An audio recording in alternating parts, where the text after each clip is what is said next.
Pozdravljeni, sem Aljaž Barlič in danes z mano v studiu Špela Režun, direktorica VDC Zasavje in Zasavka leta. Špela, dobrodošla v studiu. Pozdravljeni. Špelo sva se pred intervjujem dogovorila, da se bova tikala, tako da Špela, živjo. Živjo. Zdaj, mogoče nekateri gledalci sploh ne vejo, kaj točno dela VDC, kakšen je pomen za družbo, če lahko na hitro en oris. VDC pomeni varstveno-delovni center in v Sloveniji je takšnih centrov 34.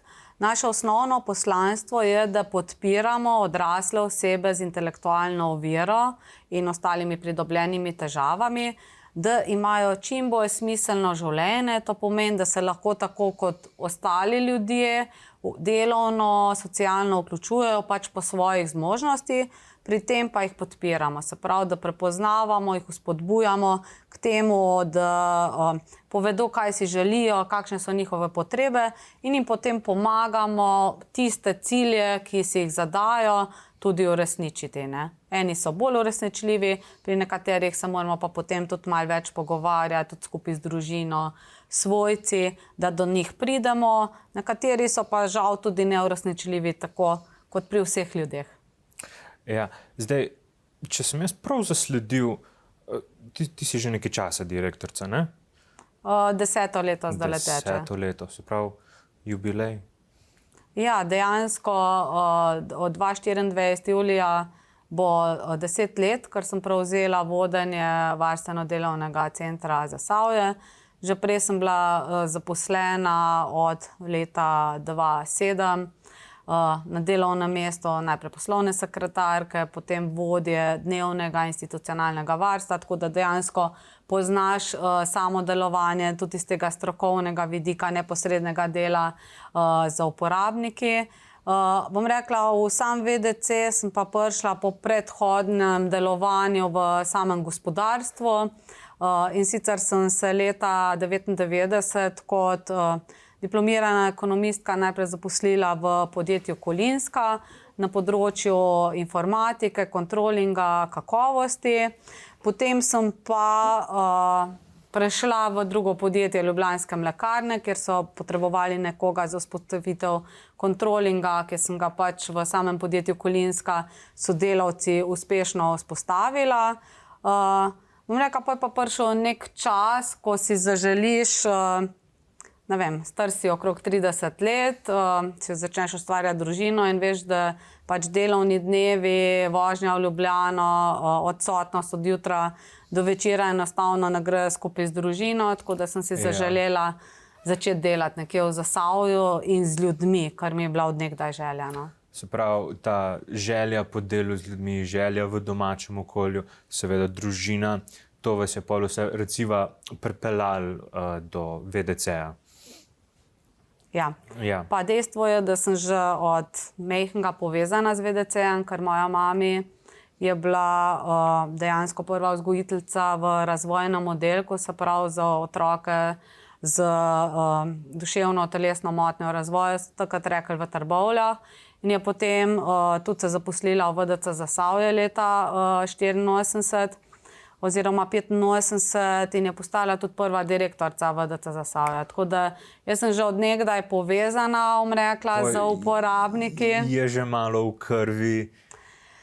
Najbrž res, dejansko se tukaj tudi pokaže, kaj pomeni to, če si, bom rekla, povezan z uporabniki že od majhnega skupaj, ne, dejansko ne opaziš te neke drugačnosti, ko je marsikdo poudaril, opaz, ko ni nikoli videl, ne vem, oziroma bil skupaj z človekom, ko mogoče potrebuje več pomoči, da uresničuje svoje potrebe, ne.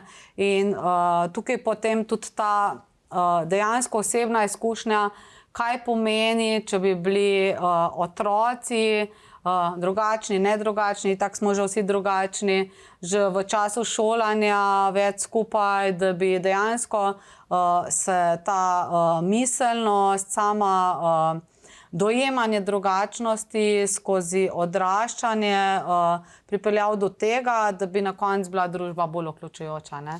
Sprav, vključevanje družbe je za vas res pomembno, celotne družbe na ta področje? Ključno mi je, da pač ljudje eden drugega vključujemo, spoštujemo, si med seboj prisluhnemo, ne vem, se slišimo, ne samo, da se poslušamo in tudi upoštevamo ta različna mnenja.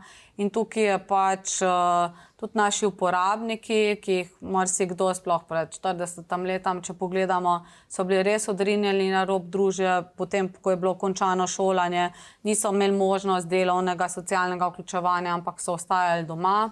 Potem so se pa pred temi desetletji po Sloveniji začeli vzpostavljati varstveno-delovni centri, kamor so se uporabniki lahko potem začeli vključevati in dejansko se je njihovo življenje vsaj do določene mere normaliziralo, postalo bolj vključujoče. Zdaj smo pa v zadnjih letih pa še v naslednji fazi, ko si želimo pa, da tudi ni sam VDC, tista zaprta organizacija, kamor uporabniki hodijo, ampak se tudi čim več iz VDC-ja vključujemo v okolje prihaja k nam, uporabniki, ki se lahko občasno vključujejo v kakšne aktivnosti, naprimer v vrtec, v dom za starejše, v kakšne delovne organizacije. Vse to spodbujamo, da se dejansko njihovo življenje čim bolj normalizira, da je čim bolj vključujoče in da sobivajo z vsemi ostalimi prebivalci v lokalnem okolju. Mogoče še kaj teh primerov, kako se vključuje uporabnike v širšo družbo mogoče? Ja, zelo pomembno je sploh pri uporabnikih, ko enkrat ostanejo brez svojcev, ker večino uporabnikov pri nas ima dosti ozko socialno mrežo. Mi se lahko potem, ko smo enkrat odrasli, sami odločamo, ne vem, pa si izbiramo prijatelje, pa gremo kje, pa gremo tja, ne. Uporabniki imajo pa večina od njih omejene možnosti, marsikdo ne more kar sam iti na avtobus, pa se nekam odpeljati ali pa zmeniti s prijateljem v Kopru ali pa si razširiti socialno mrežo, tako da nekoga pokliče pa nekam gre. In tukaj potrebujejo sočloveka, ne. In ko enkrat svojcev ni, dejansko jim ostane ta ozka socialna mreža, ne vem, če še kdo v družine ostane, mogoče brat, sestra, potem VDC-jevci, ko nas poznajo, mogoče še kakšni zdravniki, ne, tisti, ki so v šolo skupaj hodili, potem se pa počasi neha, ne. In naša glavna naloga oziroma težnja je, da uporabnikom že v času življenja njihovih svojcev, ne, vzpostavljamo čim širšo socialno mrežo, da lahko tudi po smrti ali pa nezmožnosti skrbi svojcev zanje, zaživijo kar se da tudi polno življenje, da ni ta izguba potem tudi močna, ker imajo še neke ključne osebe, ne vem, okolja, kamor rad zahajajo, kamor se rad vključijo, ne. Super. Zdaj, VDC Zasavje, vsi poznamo tisto veliko zgradbo v Zagorju pri Bartku, ampak to ni vse, kar je VDC Zasavje, je tako? Ja, tako je. No, dajte malo povedati, kje še vse delujete po Zasavju? Ja, dejansko VDC se je začel pač na Trboveljski cesti 6, v stari hiši, tam, kjer je zdaj ta prva bivalna enota, ki se je leta 2009 ustanovila. To pomeni, da uporabniki ne samo dnevno prihajajo, ampak tudi bivajo pri nas, ne. In v tem trenutku je že 35 uporabnikov takšnih, kjer ne samo, da jih podpiramo pri delovnem, socialnem, dnevnem vključevanju, ampak poskrbimo tudi za njihovo bivanje, ker so ali brez svojcev ali pa ne morejo več skrbeti za njih. In v tej stari hiši je ena bivalna enota, potem smo kupili še zgornjo hišo, je druga bivalna enota, potem je v tej zgradbi, kamor se je preselil tudi dnevni del aktivnosti v Zagorju, zraven Barteka, kjer piše vztrajno do ciljev, kar je naš moto. In tukaj je dejansko pa potem tretja bivalna enota. Pred 14 dnem smo pa vzpostavili še četrto, to je stanovanje v novem bloku nasproti osnovne šole Ivana Skvarče, kjer bivajo pa 4 stanovalke, no. Tako da to je ta področje bivanja. Potem imamo pa še te dnevne enote, to je ta v isti zgradbi v Zagorju, ki jo obiskuje tam cirka 120 uporabnikov dnevno. Potem imamo pa še enoto dnevnega vključevanja in socialnega v Litiji, kjer imamo prostora za cirka 30 uporabnikov, trenutno jo obiskuje 26 uporabnikov, no.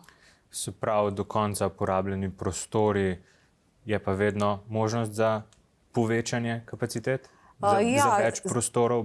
Bi bilo potrebnih več prostorov? No, bom rekla, pri samem dnevnem vključevanju niti ne, zaradi tega, ker mi res težimo, da grejo uporabniki čim več v okolje. Ne? Tako da niso stacionirani samo v VDC-ju, ampak se vključujejo v različne aktivnosti, kot sem rekla, ali je to vrtec, ali so to športne aktivnosti v športni dvorani v Zagorju, ali so to, ne vem, kakšne druge družabne, kulturne aktivnosti, recimo Zasavska ljudska univerza ima veliko teh veščin, krožkov, kamor se tudi zraven vključujejo, pa potem mladinski centri. Tako da bom rekla, predvsem so potrebe na področju bivanja. Ne? In v ta namen sem tudi naslednji teden sklicala sestanek oziroma bomo imeli več takih dogodkov, no, bom rekla, v letošnjem letu na temo, kako rešiti problematiko bivanja v Zasavju, zato ker naše kapacitete so povsem polne. Ne? Polne, tako da smo tudi obvestili že ministrstvo, glede na varčevalne ukrepe. V letošnjem letu ni predvidenega investicijskega denarja z kakšne širitve. Ne? So pa druge možnosti, ki jih bomo tudi predlagali v lokalnem okolju in potem tudi samem ministrstvu, da pač uporabnike, ki bojo bivanje potrebovali, še bolj podpremo z novimi storitvami, ki jih izvajamo tudi od leta 2022. To so podporne storitve socialnega vključevanja, po enem 4. pravilniku. Ja, vem, naše področje se je v 30-40 letih birokratsko pa zakonsko tako zbirokratiziralo, da že težko vemo, o čem govorimo, mi pač iščemo vse možnosti, da našim uporabnikom zagotovimo čim bolj prilagojene storitve. Ne? In če nekje ne gre, potem po nekem drugem zakonu vidiš, mogoče jih pa lahko na ta način podpremo. In tukaj so te zdaj podporne storitve, da si lahko uporabniki najamejo na primer stanovanje v Zasavju in jih mi potem podpremo samo s kadrom pri tistih, rekla, dejanjih, ali pa aktivnostih, ki jih potrebuje. Če je to, na primer, prevoz do enega specialista, zdravnika tam, če je to pomoč pri kuhanju nekih novih jedi ali pa pri tedenskem nakupovanju takrat, dejansko pa bivajo čim bolj neodvisno pa samostojno. Ne? Zdaj, ko sva glih omenila to problematiko birokratizacije pa sredstva, kako je pa kaj sodelovanje VDC-jev, ker pač so po celi Sloveniji, z državo? Koliko država pride tukaj nasprot, ko se pojavijo neke potrebe, kot ste rekli, pač so bivalne enote polne, in koliko je država pripravljena priti nasprot situaciji? Dejansko smo VDC-ji, pa CODV, to so še organizacije, ki imajo zraven še šolstvo povezano, ne, se pravi, da imajo še mlajšo populacijo, združeni v skupnosti varstveno-delovnih centrov Slovenije, tako da smo pač neformalno kot združenje povezani.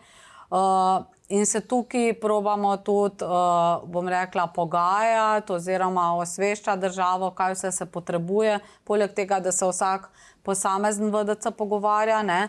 Tako da mi predvsem pogrešamo, pa to ne leti zdaj na trenutno vlado, ampak govorim to že zdaj v enem 20-letnem obdobju, da bi se nam pa na našem področju dela, se pravi na področju podpore odraslih oseb z intelektualno oviro, naredila jasna vizija, strategija, mreža, kaj bo naša država na tem področju naredila, ker je to tudi pomembno področje z samo Evropo. Ne? Tudi Evropska komisija opozarja našo državo, da je na tem področju treba narediti premike v še večji usmerjenosti storitev na same uporabnike, da denar, ki je proračunsko namenjen storitvam, dejansko sledi potrebam uporabnika, ne pa, ne vem, financiranju posameznih organizacij, inštitucij, ampak dejansko, da uporabnik dobi tiste storitve, ko jih potrebuje in pač voucher oziroma karkoli že dobi, prinese tja, kamor si želi, da tisto storitev, tiste ure, ko pridobi, upravlja. Ne?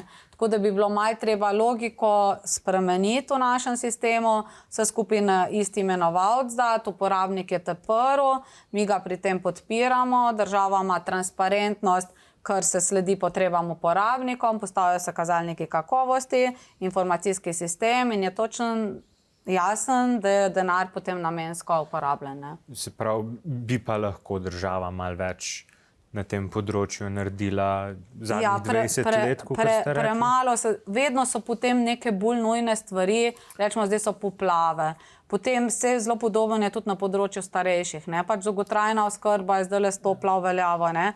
Sam dejansko je to naše področje cirka, bom rekla, 7 000, 8 000 državljanov. Večina je bila do prejšnjega tedna celo brez volilne pravice, ne. Tako da so naša prizadevanja, da dobijo nazaj volilno pravico, tukaj pa uspela in tukaj tudi, bom rekla, župan Zagorja Matjaž Švagan, ki je tudi podpredsednik državnega sveta, to idejo zelo podprl. In leta 2022, ko smo začeli tudi sodelovanje s projektom Miss Slovenija, to nam je tudi en tak pomemben partner za ozaveščanje javnosti o pomenu vključenosti naših uporabnikov, so simbolično prek podjetja Stroke iz Koroške naredili take elektronske glasovnice in so vsi uporabniki VDC-jev, CODV-jev, ki so to želeli, lahko glasovali, katere kandidatke bo šlo v finalu. No. Tako da se je takrat simbolično opozorili, potem so pa 3 nevladne organizacije to speljale do konca, tako da jaz mislim, da bojo zdaj že za evropske volitve lahko volili. Marsikdo se vpraša, ne, ja, kako bojo pa znali, kako bojo pa vedeli.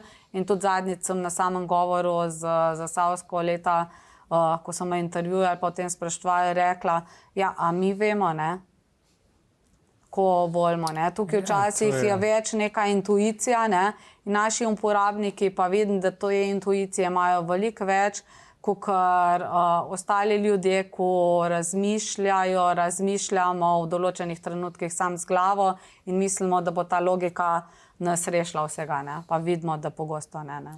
Ja, zdaj, vi niste samo direktorica VDC Zasavje, ampak tudi direktorica VDC-jev in CODV-jev, to so centri za usposabljanje, delo in varstvo. V bistvu ne direktorica, ampak sem vodja sekcije direktorjev, te skupnosti, direktorjev, o kateri sem govorila. In če se ne motim, tudi predavate oziroma učite v šoli za te direktorje socialno-varstvenih zavodov. Kako pa to zgleda, ko so tam nekateri, ko se imajo pa mogoče za direktorje, ali je to drugače? Ne vem, kako si predstavljati, tako da mogoče... Ja, že kar nekaj cajta, sicer so se izvajalci potem zamenjali, sam sem bila ponovno povabljena k sodelovanju.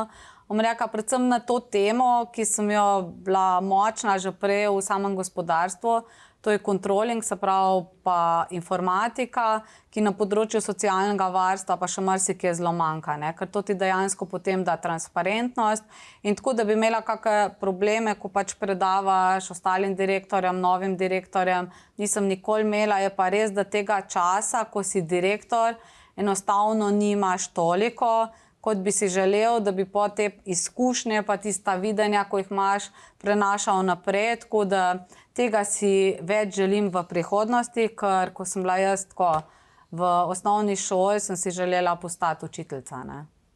Lepo. In kako pa je sodelovanje z drugimi direktorji VDC-jev? Ste složni na področjih, kje kdaj pride do kakšnega nestrinjanja? Če bi bili složni, bi bili že kak premiki, ne. Tako da bom rekla, da tukaj je veliko tudi na nas, da pač je ponavadi tako, kakor je več ljudi skupaj, si eni želimo spremembe, eni bi radi, da ostane tako, kakor je. Tako da jaz verjamem, da se je tudi vodstvo zamenilo, novo sekretarko skupnosti smo dobili, neke nove temelje smo postavili in mislim, da v aprila imamo tudi skupščino s postavitvijo strategije, ki jo bomo potem tudi državi predstavili, kako si mi pač predstavljamo, da bi mogli cel sistem zaštartati, pa si postaviti neke terminske mejnike, da se vendarle nekam premaknemo, ne. Okay. Kaj bi pa rekli, da je največji izziv kot direktorica VDC-ja? Kaj vam dela, rečemo tako v narekovajih, največ problemov? Ja, v bistvu, kaj je tisto, zaradi česar ne bila več direktorica, ne, če tako, ne? Rečemo tako, ja. Preprosto rečem. Prva stvar je, da imaš čezdalje večjo odgovornost, brez da bi lahko vplival na določene stvari, ne. In to bremeni, ne. Fajn je, če lahko, ne vem, ti z nekim trudom, delom vplivaš na rezultat. Kadar je pa rezultat neodvisen od tebe, pa si odgovoren za to, postaja pa vedno večje breme. No? In to je v naši državi tako, da pač tisti, ki bi mogli določene sistemske premike, podporo nam nuditi, kot sem rekla, tega ni.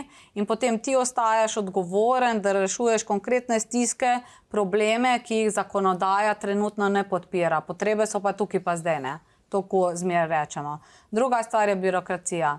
Birokracija se množi, zdaj imamo letna poročila, plane, tako da bom zaključila s tem, ker to kar malo bi mogla zadihati, ne, ko o tej birokraciji govorim. Ta tretja stvar so pa zaposleni, ne. Bom rekla, večina kolektiva je res tacga, da, ne vem, po mojem v Sloveniji ne najdeš takih zaposlenih, tako lojalnih, tako inovativnih, tako res samoiniciativnih, da veš, da ti s področje pokrivajo, ne. So pa v mestu takšni, ko jih enostavno ne moreš spremeniti. Vemo, da pač ljudi ne moreš spreminjati in v socialnem varstvu, glede na probleme, sploh na trgu dela, da je težko zaposlene dobiti. Plače niso ravno takšne, da bi vabile na to področje, niti samo delo, če ne čutiš to kot poslanstvo. Ne? In jaz našim zaposlenim velikokrat rečem, da je prav, da tukaj delamo tisto, ko to čutimo kot neko poslanstvo, ne zaradi neke, ne vem, zaradi denarja, zaradi, ja, za preživeti je pomembno, da imamo, ne.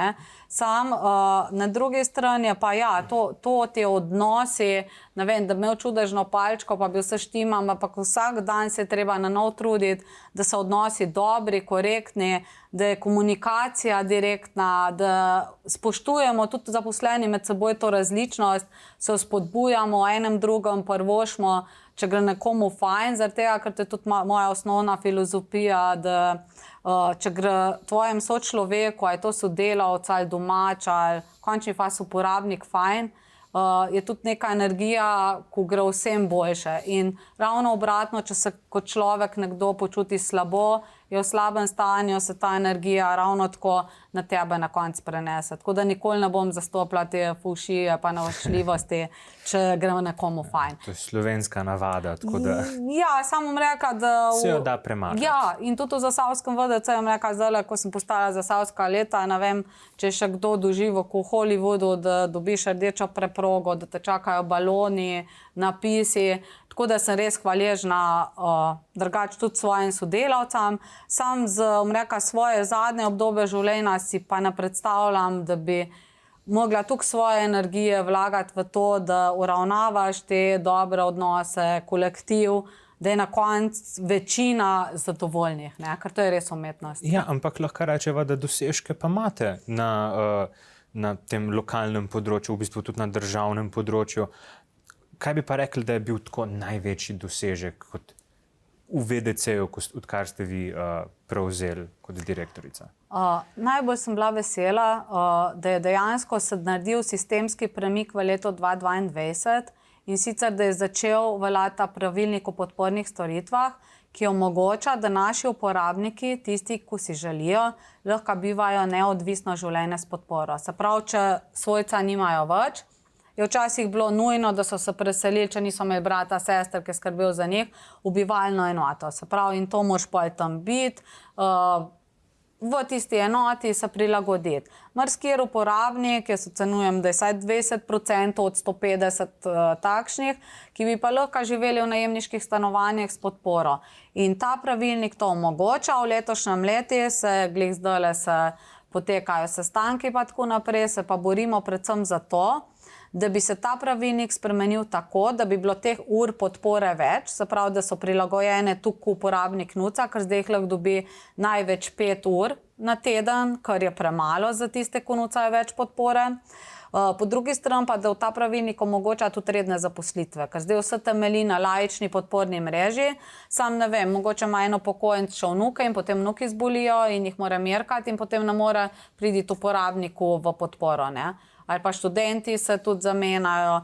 Redno zaposleni so pa tista stabilna mreža in tukaj bi ta kombinacija pa še ostale predloge imamo, ko smo jih tudi že posredovali in se o tem pogovarjali. Tako da ta sistemski premik mi je ful ureden, pa da smo dobili v Zasavju tudi zdravstveni denar, ker včasih ga v naših enotah bivanja je bilo res zelo malo, tako da še ena medicinska sestra nismo mogli pokriti.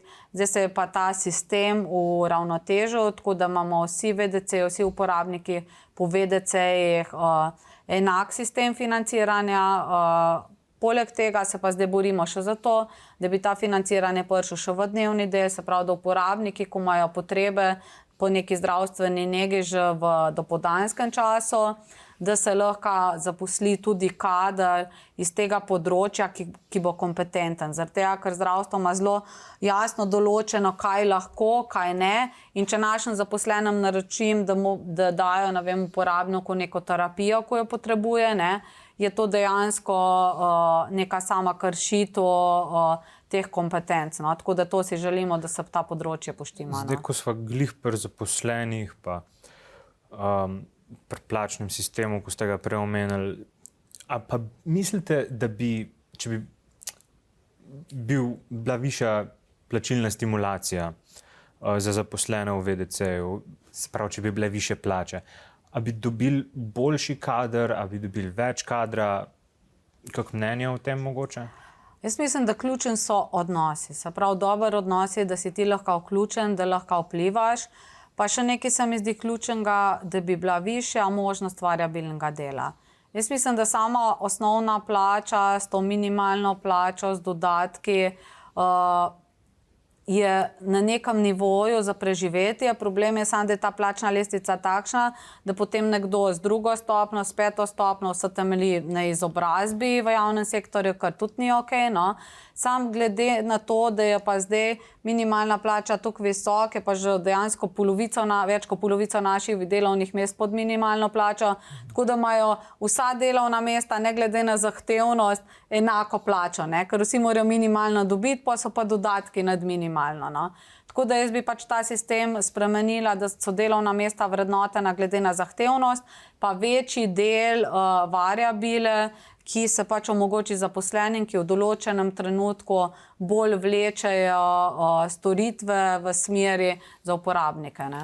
Zdaj, tukaj ste prinesli par zadev s sabo, pa če lahko samo, ker drugače bo časa zmanjkali, besedo ali pa dve še v stvarih, ko ste prinesli. Ja, v našem VDC-ju je pač poleg delovnih aktivnosti, ki jih uporabniki opravljajo, zelo pomemben tudi branje, opismenjevanje, tako da sodelujemo in s trboveljsko knjižnico in z zagorsko, pa prihajajo k nam pa uporabniki v knjižnico. Hkrati imamo pa tudi zaposleno profesorico slovenščine, no, ko se tudi zelo izobražuje z področja lahkega branja in je v koncu lanskega leta skupaj z uporabniki so napisali Frana Levstika v lahki obliki branja. Tako da knjig, ki niso otroške, pa razumljive, rečemo, da so primerne tudi za naše uporabnike, da jih lahko berejo, je premalo in rečemo, tale znakec pomeni, da je knjiga v lahkem branju. Tako da je bila pač izdana ta knjižica Martina Krpana, ki jo je ilustrirala po predlogah naša uporabnica tudi. No. Tako da to je en tak, bom rekla, močen doprinos tudi za letošnjo leto, ko smo vstopili v 40-letnico, ki nam govori o pač zvitosti pa o moči Martina Krpana. Sami pravimo, da bi zgodbo, če bila naša, spremenili tako, da pač Brdavci ne bi glavo odsekali, ampak bi ga probali na prijazen način prijaznega narediti. Ne? Tako da ja, ko sem govorila o aktivnosti, zelo pomembni so tudi naši športniki v spodbujanju k tem športnim aktivnostim, tako da to nimam nad sabo. Je pa tukaj umetnost, slikanje, tako da telemagnetki so bili narejeni tudi ob 40-letnici kot spominsko darilo, kakor se je na sami prireditvi delilo. Ja, ob 40-letnici pa to smo dobili zelo veliko tudi različnih pohval pa daril in tale knjigica mi je zelo dragocena, naše fizioterapevtke, ki smo jo zelo dolgo časa iskali, je pač pogodbeno, ker nimamo toliko denarja pa tudi možnosti, da bi financirali svojega, ne. Sam je pa pogodbo Fizio Petra, no, kot res dobro sodelujemo in nam tudi take lepe misli in je tudi napisala: to, kar misliš, postaneš, to, kar čutiš, privlačiš, to, kar si zamisliš, ustvariš. Ne? In res ta dobro medsebojno sodelovanje, bom rekla, in znotraj kolektiva in z vsemi zunanjimi deležniki je ključno, da se naši uporabniki dobro počutijo. Ne? Super, to je zelo lepo videti ta napredek v samem lokalnem okolju. Jaz sem ves čas skozi za to, da se v lokalnem okolju napreduje. In zdaj, ko smo glih na tej temi, letos si postala Zasavka leta. Nominacija, ki je presenetila? Ja, v bistvu, kar me je Marko Planinc poklical, kar mi tudi drugače sodelujemo na različne načine, tudi zaletele so jamatloni, pa ne vem, kakšne nagrade, pa nam Marko zmeraj vzame, oziroma jih kupne z te udeležence na različnih prireditvah, pa objave dela, ker mediji so zelo pomembni za nas. No, in ko me je poklical, sem najprej mislila, da mogoče rab kakšno točko kulturno z samo prireditev Zasavc leta, ker zelo veliko ponujamo. Ja, tako da sem kar malo, potem sem bila pa tako zelo hvaležna, bom rekla, in ponosna, da so pač tisti, ki so zbirali, prepoznali področje socialnega pa delovnega vključevanja, ko večkrat rečem, da je trenutno res v nekem sistemskem kaosu, kot ključno, da so opozorili nanj, da imajo tudi naši uporabniki oziroma vsi ljudje pravico živeti neko vključujočo, smiselno življenje v lokalnem okolju v Zasavju. Pa ta povezanost, tudi danes imam tole majico VIP s tem namenom, very important person, ne v tem smislu, ampak vključujoče, inovativno, povezano, vztrajno do ciljev za dobro človeka in narave. To je moto, to je neka vizija našega VDC-ja, in bom rekla, vsa dejanja, ki izhajajo iz naših aktivnosti oziroma besed, ker besede ne postanejo dejanja, grejo v tej smeri povezovanja, vključevanja in res smo veseli čisto vsakega posameznika, organizacije, društva, ki nas pokliče in najdemo neko skupno točko za sodelovanje. Ok, zdaj pa še ena, deva končati z eno zadnjo točko, vprašanjem, kakorkoli bi temu rekli. Kaj bi rekli tistim, ki želijo narediti neko spremembo, nek vpliv na lokalno družbo, tako kot ste ga vi naredili, kar velik vpliv? Kaj bi jim vi rekli, da je najbolj pomembno? Najbolj pomembno je, da so pristani, da pač verjamejo v tisto, kar delajo, se pošteno za to potrudijo, ker pa veliko energije, ne obupati, vztrajno do cilja. Vztrajnost je tudi zelo pomembna, ko že misliš, da nekaj ne bo šlo, je mogoče pomemben sam še en klic parata. Super, hvala Špela, to je to za danes. Časa nam je zmanjkalo, nažalost, jaz bi z veseljem še govoril. Ampak hvala za obisk v studiu, hvala, da ste prinesli pokazati, da ste razložili, kaj počne VDC in upam, da se še vidiva. Ja, hvala za povabilo, pa še kdaj.